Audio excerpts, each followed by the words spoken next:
নমস্কাৰ, মই অতনু ভূঞা। আপোনালোকে চাবলৈ আৰম্ভ কৰিছে সত্যৰ আন এটা নতুন অধ্যায়। পুনৰ কথা ক'ব বিচাৰিছোঁ চুমি আৰু বিশালক লৈ। চুমি আৰু বিশালে ট্ৰেডিঙৰ নামত ব্যাপক হাৰত ধন লুণ্ঠন কৰিছিল আৰু ব্যাপক হাৰত ধন জমা কৰিছিল। চুমি আৰু বিশালৰ এই বিপুল ধনৰাশিৰ বিষয়ে বহুতৰ চকুত পৰিছিল আৰু বহুতে বহুত ক্ষেত্ৰত চুমি আৰু বিশালৰ সৈতে সম্পৰ্ক স্থাপন কৰিছিল। বিশেষকৈ অসমৰ বহু কণ্ঠশিল্পী, অভিনেতা, অভিনেত্ৰী চুমি আৰু বিশালৰ লগত আহিছিল। যি কি নহওক, এইখিনি সময়তে চুমি আৰু বিশালৰ মনত এটা নতুন সপোন আহিছিল যে অসমৰ টেলিভিছন চেনেলত বিনিয়োগ কৰা। তেওঁলোকে ভাবিছিল এটা টেলিভিছন চেনেল তেওঁলোকে প্ৰস্তুত কৰিব আৰু এই টেলিভিছন চেনেল প্ৰস্তুত কৰাৰ বাবে আৰু তেওঁলোকে এটা সপোন লৈছিল আৰু ইয়াৰ বাবে এজন ৰাজ্যৰ জ্যেষ্ঠ সাংবাদিকৰ সৈতে যোগাযোগ কৰিছিল আৰু সেই সাংবাদিকজনে তেওঁলোকক এটা টেলিভিছন চেনেলত বিনিয়োগ কৰাৰ পৰামৰ্শ আগবঢ়াইছিল। সেই মৰ্মে শেহতীয়াভাৱে বিশালৰ বৃহৎ পৰিমাণৰ ধন সেই সাংবাদিকজনৰ জৰিয়তে এটা টেলিভিছন চেনেল, চলি থকা টেলিভিছন চেনেল ক্ৰয় কৰাৰ প্ৰস্তুতি চলাইছিল আৰু প্ৰাৰম্ভিকভাৱে সেই কাম হৈ গৈছিল।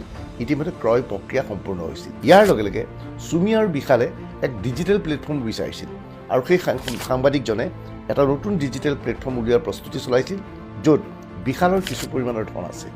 অৱশ্যে প্ৰাৰম্ভিক অৱস্থাত বিশালে যথেষ্ট ধন দিয়া নাছিল যদিও বিশালৰ পৰা কিছু ধন সেই সাংবাদিকজনে চেনেলটো ক্ৰয় কৰা তথা ডিজিটেল প্লেটফৰ্ম স্থাপন কৰাৰ বাবে লাভ কৰিছিল। এইখিনি সময়তে জনাওঁ যে চুমি আৰু তাৰ্কিকৰ সৈতে এই পলাতক অৱস্থাত এই সাংবাদিকজনৰ অতি ঘনিষ্ঠ যোগাযোগ আছিল আৰু সাংবাদিকজনৰ পৰা বিভিন্ন ক্ষেত্ৰত পৰামৰ্শ লৈছিল। এইবাবেই পৰামৰ্শ লৈছিল কিয়নো এই সাংবাদিকজনৰ জৰিয়তে এটা টেলিভিছন চেনেলত ইতিমধ্যে বিশালে কিছু পৰিমাণৰ ধন দিছিল।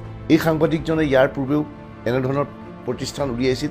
সেইখিনি সময়ত তেওঁৰ ব্যৱসায়িক পাৰ্টনাৰৰূপে আছিল ডিব্ৰুগড়ৰ এজন বিশিষ্ট ব্যক্তি। কলিতা উপাধিৰ এই বিশিষ্ট ব্যক্তিজনৰ সৈতে চুমি আৰু তাৰ্কিকৰ ঘনিষ্ঠ সম্পৰ্ক আছিল। সেই ব্যক্তিজনৰ কন্যা আৰু চুমি একে বয়সৰ আছিল।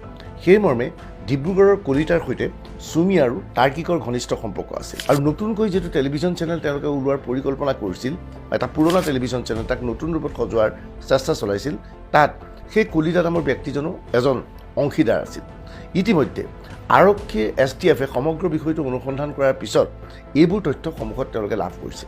কিন্তু বিশালে সেই টেলিভিছন চেনেল বা ডিজিটেল প্লেটফৰ্মখনত ধন বিনিয়োগ কৰাৰ ক্ষেত্ৰত চেক দিয়া নাছিল, কেৱল নগদ ধন দিয়াৰ তথ্য পোৱা গৈছে।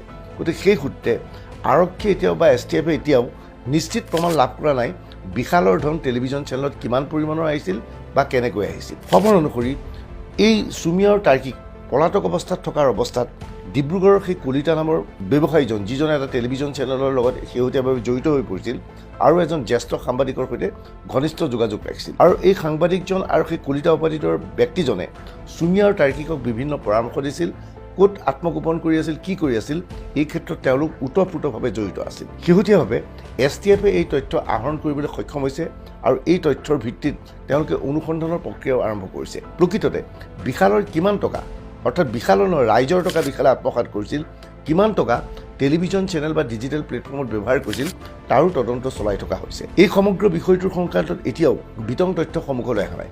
কিন্তু চুমি আৰু বিশালে এটা টেলিভিছন চেনেলত বিনিয়োগ কৰাৰ সপোন দেখিছিল। শেহতীয়াভাৱে চুমিয়ে কেতবোৰ টেলিভিছন চেনেলৰ নৃত্য অনুষ্ঠানত অংশগ্ৰহণ কৰিছিল। ইয়াৰ লগে লগে টেলিভিছন চেনেলৰ প্ৰতি আকৰ্ষিত হৈ পৰিছিল। তেওঁলোকে ধাৰণা কৰিছিল এটা টেলিভিছন চেনেল আৰু এখন ডিজিটেল প্লেটফৰ্মৰ যদি গৰাকী বা আঁৰৰ ব্যক্তি চুমি আৰু বিশাল যদি হ'লহেঁতেন, তেনেহ'লে অদূৰ ভৱিষ্যতে তেওঁলোকে বিভিন্ন কাম কাজ তাত কৰিব পাৰিলেহেঁতেন। চুমিৰ নৃত্যৰ অনুষ্ঠান, চুমিৰ চিৰিয়েল তেওঁলোকে তাত সম্প্ৰচাৰ কৰিব পাৰিলেহেঁতেন। আৰক্ষীয়ে ডিব্ৰুগড়ত এতিয়া চুমিক এই বিষয়টোলৈ প্ৰশ্ন কৰিবলৈ সিদ্ধান্ত গ্ৰহণ কৰিছে আৰু STFৰ দলে জেলৰ পৰা আদালতৰ অনুমতি সাপেক্ষে জেললৈ গৈ তাৰ্কিকক এই বিষয়টো সুধিবলৈ চেষ্টা চলাব যে প্ৰকৃততে জেললৈ গৈ তাৰ্কিক নহয় বিশালক সুধিবলৈ চেষ্টা চলাব যে বিশাল আৰু চুমিয়ে সঁচাকৈ এটা টেলিভিছন চেনেল, এখন ডিজিটেল প্লেটফৰ্ম পাবৰ বাবে কিমান টকা বিনিয়োগ কৰিছিল আৰু